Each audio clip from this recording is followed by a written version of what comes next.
سلام دوستای عزیز، سارا هستم. شما را بسیار خوش آمدید میگم به این ویدیو. امیدوارم هر جایی که هستین جور و ساعت سلامت باشین و از شما بسیار تشکری میکنم از اینکه این ویدیو را بر دیدن انتخاب کردین. در قدم اول من میخوایم از شما معذرت بخوایم به خاطر صدای گرفته ما که شما را اذیت کنه، برای که ما یک سرماخوردگی شدید گذشتندیم و امیدوار هستم که صدای ما به شما مزاحمت نکنه و بتونیم که از یک دیگه خود چیزای نو یاد بگیریم. امروز اولین ویدیویی است که آماده میکنم به خدمت شما در مورد یادگیری نوت‌های موسیقی بالای خطوط حامل. دوستای عزیز، ما در مدت 1 سال و چند ماه است که موسیقی کلاسیک هندی را یاد میگیریم. البته موسیقی کلاسیک هندی زیادتر توجه میکنه با یادگیری موسیقی از طریق گوش، یعنی ما نوشتن یا خواندن نوت‌های موسیقی را برای شیت موزیک نمیتونیم یاد بگیریم در موسیقی کلاسیک هندی. اگر ما بخوایم که به سبیل بین المللی با سواد شویم در قسمت یادگیری موسیقی، ما باید که نوت‌های موسیقی را بالای خطوط حامل یاد بگیریم. یعنی ما یاد بگیریم که شیت موزیک چی رقم خوانده میشه، چی رقم نوشته میشه، چطور منیج میشه نوت‌های موسیقی و غیره، که امروز ما شروع کردیم. یعنی این نوع درس دادن، یعنی امی یادگیری نوت‌های موسیقی بالای خطوط حامل مربوط درس‌های آنلاین ما باشه دوستای عزیز. یعنی کسایی که ممبرشپ سطح سیوم خریدن، اینا با اینا ما کار میکنیم در روزهای یک شنبه از ساعت 4 تا 5 با وقت اروپا. ما یکی از موضوعاتی که ما در درس‌های آنلاین ما کار میکنیم همین موضوع است که ما سش کار میکنیم و بعضی از ویدیوهایی را که ما از درس‌های آنلاین ضبط میکنیم او را با طور نمونه و دیگر دوستای ما همچنان در خدمتشان قرار میتیم تا که برای اونا نشان بدیم که ما در درس‌های آنلاین ما چی چیزا را یاد میگیریم، که این درس ما همچنان یک درس عمومی است. برای چون درس اول است ما میخوایم که دوستای ما ببینن که ما چی موضوعات کار میکنیم. امیدوار هستم که ما تونسته باشیم که به شکل درستش همین موضوع رو تشریح کنم و به زبان بسیار ساده ما از یکی دیگه خود یاد بگیریم که چطور ما نوت‌های موسیقی بالای خطوط حامل بخوانیم، که بسیار اساسی و پایه موسیقی می باشه. البته ما میخواهیم که در موسیقی با سواد شویم، یعنی خوانده و نوشته هم بتانیم. دوستای عزیز، برای یادگیری موسیقی نوت‌های موسیقی بالای خطوط حامل ما پیشنهاد میکنم برای شما که یک سافتویر به نام MuseScore یک سافتویر کاملا رایگان است، یعنی فری نوتیشن پروگرام است که در خدمت شما قرار داره. شما میتونین از اینترنتی را به کامپیوترهای خود، لپتاپ های خود دانلود کنین. البته این میشه که در ویندوز دانلود شوه و همچنان میشه که در مک او اس دانلود شوه. شما ایره که وقتی که در کامپیوترتون دانلود کنین و انستالش کنین، بعد از شما اینو تو یک چیز را وقتی که باز میکنین امی سافتویر، اینو تو یک چیز میبینین. ما تمام چیزایی که در اینجا شما میبینین، تمام از اینا را ما در درس‌های آنلاین باز آیسته آیسته میبینیم و یاد میگیریم. و این پروگرام برای است که اصلا ما کمپوزیشن خودم منیج کنیم، یعنی ما کمپوز نوشته کنیم در موسیقی و کار کنیم بالایش و بلدیت پیدا کنیم، یاد بگیریم، در مجموع یاد بگیریم که نوت‌های موسیقی چطور خوانده میشه، موقعیتشون در کجا است، چه رقم باید بخوانیم و امی تمام علامات، سمبول ها و هر چیزی که بروی صفحه شیت موزیک می باشه ما در اینجا یاد میگیریم دوستای عزیز. یعنی ما از شما تقاضا میکنیم دوستای عزیز که اگر شما میخواین که این موضوعات یاد بگیرین، لطفا امی سافت ویره که ما لینکش هم در دیسکریپشن باکس میمونم، شما ایره دانلود کنین و انستالش کنین و همونطور قدم به قدم همراه ما پیش برین دوستای عزیز. و این بسیار زیاد مهم است که اگر شما میخواین در درس های آنلاین ما شما اشتراک بکنین که دوستای ما به مقدار 25 یورو در ماه اینا به کانال میپردازن که در مقابلش 4 روز در ماه ما درس آنلاین می داشته باشیم از ساعت 4 تا 5 دیگر. خب وقتی که ما این سافت ویر انستال کردیم، این طور یک چیز میبینیم و حالا ما امروز فقط آشنایی حاصل میکنیم برای امی شیت موزیک. چیزایی که اینجا هستن، تمام امی علاماتی که اینجا هست، مثلا خطوطی که اینجا هستن و هر چیزی که ما اینجا میبینیم ما میخوایم که یک کم معلومات بدیم که اینا چی هستن در شروع کار. خب دوستای عزیز، اینجا شما میبینین که نوت های موسیقی هستن که نوت مکمل است و این نصف نوت است و یک کوارتر است و همونطور یکی بر هشتم است و یکی بر 16 و اینا نوت های هستن که ما باز اینا رو با فرصت هر کدام از اینا رو بسیار با دقت و بسیار به زبان ساده یاد میگیریم دوستای عزیز. البته نگفتن امانه دوستای عزیز که من خودم یک شاگرد هستم، من استاد موسیقی نیستم. چیزی که من خودم در کورس خود یاد میگیرم من او رو به بسیار زبان ساده میخوایم که بر شما دوستای بسیار عزیز انتقال بدم. خب در شیت موزیک اولین چیزی که ما میبینیم اینمی علامت میبینیم. شما این علامت میبینین که این طور یک سمبول است، این یک علامت است که این علامت کلید سول است. کلید سول یعنی چی؟ یعنی که اگر ما برای پیانو اگر کیبورد پیانو رو اینجا باز کنیم میبینیم که در پیانو ما چند اکتاف میبینیم، 1 C1 C2 C3 C4 تا C8، یعنی که ما 8 اکتاف دیدیم. و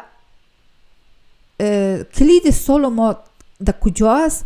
دیدیم قسمت ما بین امی پیانو است، کیبورد پیانو امو دوی ما که در قسمت ما بین است اینمی کلید سول است.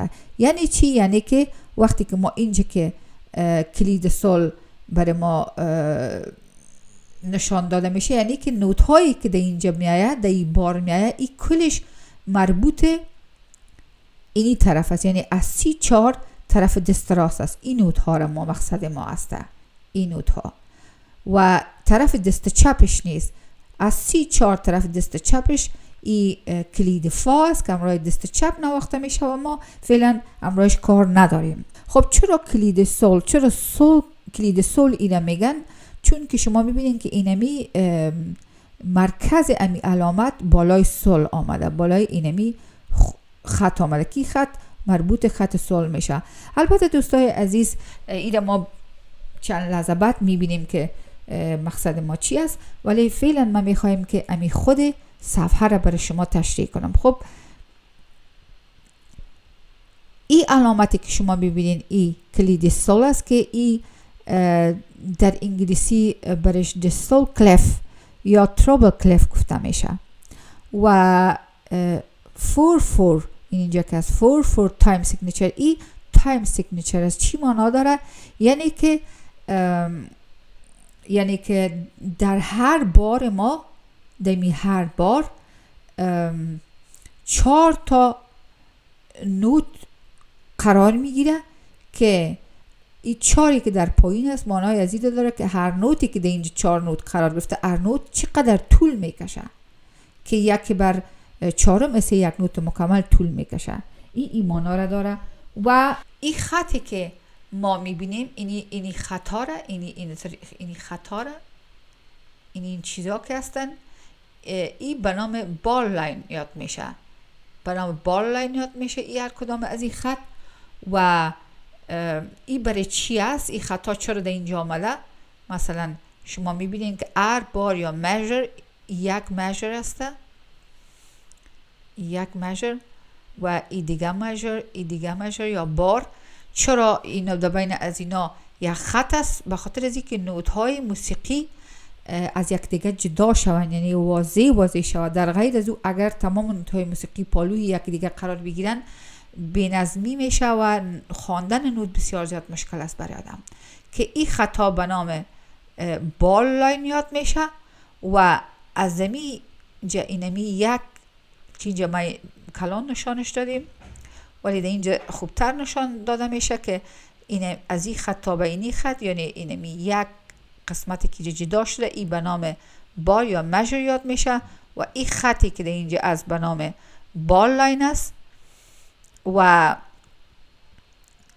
در این قسمت وقتی که دو تا خط آمده، یعنی که جمله موسیقی یک جمله ختم میشه، آخر جمله اینطور یک علامتی است که دو تا خط علامت داره، مثل از اینکه ما یک چیز را نوشته میکنیم آخر جمله یک نقطه میمانیم، یا در موسیقی یک نقطه معنا داره. و هر کدام از این خطایی که در اینجا است شما میبینید که 5 تا خط هستن. اینا استافز در انگلیسی اینا را میگن که همین خطوط حامل هستن که برای از اینا نوت‌های موسیقی نشان داده میشه. البته نوت‌های موسیقی به شکل نقطه برای از این خطا قرار میگیره که اون نقطه ها اصلا اگر بیرون از این خطا باشه هیچ معنایی نداره. وقتی که بالای خط قرار میگیره باز او معنای موسیقی پیدا میکنه که اینمی الفبای موسیقی هستن که ما یک چند لحظه بعد میبینیمش. شاید دوستای عزیز شما سوال کنین که آله در روی کیبورد پیانو وقتی میبینیم بسیار زیاد نوت هسته، آله چرا اینجا 5 تا خط هسته؟ دوستای عزیز این 5 تا خطی که است مخصوص اینمی کلید سول است، یعنی از اینجا تا به اینجا اینی نوت ها را زیادتر اینمی نوت ها را اینجا در روی خط نشان میتیم.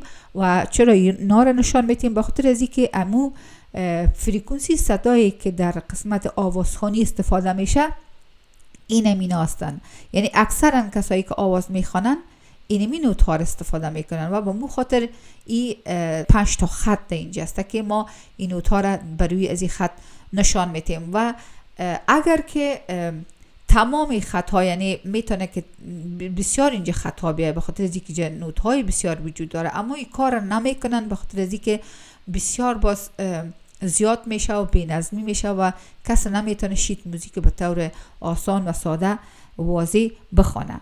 اگر در صورتی که ضرورت میشه مثلا نوت‌های بسیار پایین خوانده میشه، نوت‌های بالا خوانده میشه، باز در اینجا خطوط فرضی هم درش اضافه میکنن، مثل که ما در اینجا در اینی دو ما اینجا خط فرضی اینجا شکل دادیم، یعنی در حقیقت این یک لاین دیگه است. اینجا خطوط حامل که شما میگین یک تا خطوط دیگه است که ما اینجا خود ما ایره فرضی یعنی شکل دادیم. و اول در موسیقی هندی که ما خوانده بودیم سا ری گم، اصلا اینمی دو سا است، سا ری گا ما پا دا نی، که باز این دوباره امو سا میشه که در اینجا نامش فقط تغییر داده شده که این میشه دو ری می فا سول لا سی و باز دوباره دو.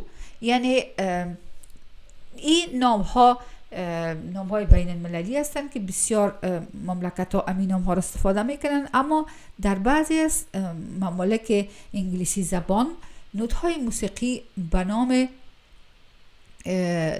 حروف انگلیسی یاد میشن، یعنی دو را میگن سی، ری را میگن دی، می را میگن ای و فا را میگن اف، سول را میگن جی و لا را میگن ای، باز دوباره سی را میگن بی و دو را سی میگن.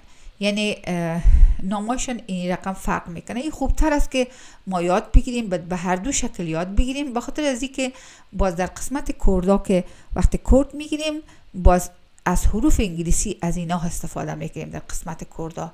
از اون خاطر خوبتر است که ما یاد بگیریم که نامهای این نوت‌های موسیقی را در ممالک انگلیسی زبان اکثر انگلیسی زبان چی رقم استفاده میکنن. و ما وقت چطور میتونیم که موقعیت از این نوت ها را در روی کیبورد پیدا کنیم؟ شما ببینید دوستای عزیز، وقتی که من ایره فشار میتم دوره، شما ببینید که اینمی 34 ما در اینجا آبی میشه، یعنی این دو اینمی دوست، این دو ما بین پیانوس. ری را ببینید شما که در اینجا ری آبی میشه و می همونطور فا، سول، لا، سی و دو. کمونطور ادامه داره و اکتفای بالاتر و بالاتر ما این چیز میتونیم که تکرار کنیم. و اولی به خاطر ازی که ما یاد بگیریم که این نوت ها در روی کیبورد در کجا قرار دارن، یعنی ما به مغز خود به طور بهترش ایده ثبت کنیم، جایشان رو پیدا کنیم، ما برای خود میتونیم که بعضی نشانی ها را برای خود تعیین بکنیم. مثلا میگیم که خب اینجا شما وقتی که این میبینین، کیبورد میبینین، اول اینجا دو تا سیاس، باز 3 تا سیاس، باز 2 تا سیاس، باز 3 تا سیاس، باز 2 تا سیاس. اینا از اینمی شما نشانی کنین که در هر نوت سفیدی که در پالوی 2 تا نوت سیاس، ای همیشه 2 هستن، همیشه اینا 2 هستن. اینم دوست، اینم دوست، یعنی 2 تا نوت سیاه که است، اینی قسمت ای همیشه 2 است. اینجام 2 و اینم 2 و همونطور ادامه داره. و یک چیز دیگر شما هم چون میتونین که نشانی کنین، مثلا میگین که وقتی که 3 تا نوت سیاس، باز در پالوش اینجا فا هسته. از روی ازی شما موقعیت نوت ها را در روی کیبورد آسانی میتونین پیدا کنین. مثلا وقتی که گفتیم اینجا که 2 است، پس به طرف دست چپ ازی سی است و به طرف دست راستش ری است. حالا اگر گفتیم که فا در اینجا در پالی 2 تا 3 تا سیاه اینی فا است، پس ما میفهمیم که طرف دست چپش می است و طرف دست راست ازی سول می باشه. یعنی به این شکل شما نشانی کنین که نوت ها را بروی کیبورد زودتر و با آسانی پیدا کنین. و حالا ما میایم سر ازی که این نوت ها را ما چی رقم حفظ بکنیم. دوستای عزیز، شما نوت ها را ما و شما کل ما به صورتی میتونیم که حفظ بکنیم که تکرارش کنیم. یعنی ما همیشه باید تکرار پیش خود داشته باشیم که خط، مثلا در اینجا میتونیم ما بعضی از نشانی ها را پیش خود داشته باشیم. مثلا میگیم که بروی خط اگر که این نوت ما بیاییم، این نقطه‌ای که بروی خط آمده، پایین ترین خط آمده، این 2 است، اینمی 2 است، 2 ما بین پیانو است. باز بعد از اون خط بالایش که میبینین ری است. یعنی هر چقدر که خط نوت ها به طرف بالا میره، اما قدر نوت فریکونسی صدایش بلند میشه و بروی بالاش نمیره، بروی خط بالا به طرف بالا و بالا و بالا میره. یعنی شما میبینین که 2 بروی خط است، باز ری یک نوت بالاتر رفته، در قسمت ما بین آمده، باز بعد از او می باز از او که بالاتر رفته، فا از او هم که بالاتر رفته و همین رقم ادامه داره. شما جایایش مثلا میتونین که نشانی کنین. فرض مثال میگین که نوت های 2 و می و مثلا سول و سی، اینا کلش بروی خطا هستن، بروی خط حامل هستن. ولی نوت های دیگه که مثلا ری هسته، مثلا فا است و لا است، اینا در مابین خطوط حامل هستن. یعنی بعضی نوت ها در روی خطا قرار دارن و بعضی نوت ها در مابین 2 تا خطوط حامل قرار داره، که شما هر کس به سلیقه شخصی خودش میتونه که بعضی از نشانی ها را مطرح بکنه تا که زودتر بتونه که حافظیش نگاه کنه، یعنی موقعیت نوت ها را برای خطوط حامل حفظ کنه. دوستای عزیز، من فکر میکنم که برای امروز ما بهی بس است. ما امروز بسیار چیزا را یاد گرفتیم. اگر ما بتونیم که اینمی موضوعی که امروز یاد گرفتیم، یعنی بتونیم به حافظه خود ایره حفظ بکنیم، یعنی ما بسیار زیاد پیش رفتیم. دوستای عزیز، شما کوشش کنین که امی دو ری می فا سول لا سی ایره کوشش کنین که بسیار زیاد تکرار کنین، آنقدر تکرار کنین که از طرف پایین به بالا بسیار زود گفته بتونین و از طرف بالا با پایین، یعنی دو ری می فا سول لا سی دو، باز برعکسش میگیم سی لا سول فا می ری دو، یعنی از هر دو طرف کوشش کنین که ایره زود گفته بتونین. و همچنان اگر که یک کس مثلا از پیشتان پرسان میکنه که خب اگر که نوت فا را میگه که یک نوت پایین ترش کدام نوت است یا مثلا یک نوت بالاترش کدام است، شما بدون از اینکه فکر کنید بسیار زود گفته بتونین. این بسیار کمک میکنه برای آدم که آدم باشید موزیک با آسانی بتونه بخونه. دوستای عزیز، یکی از کارهای خانگی مایی است که ما امی نوت ها را برای خطوط حامل اینا متر یاد بگیریم که در کجا هستن، نشانی کنیم، به مغز ما ثبت کنیم از طریق تکرار و همچنان حفظش بکنیم، یعنی زود گفته بتونیم. این دو کار ما من حیث وظیفه خانگی خود میگیریم که از این درس ما همراه خود داشته باشیم. دوستای عزیز، این بود موضوع ویدیو امروز ما.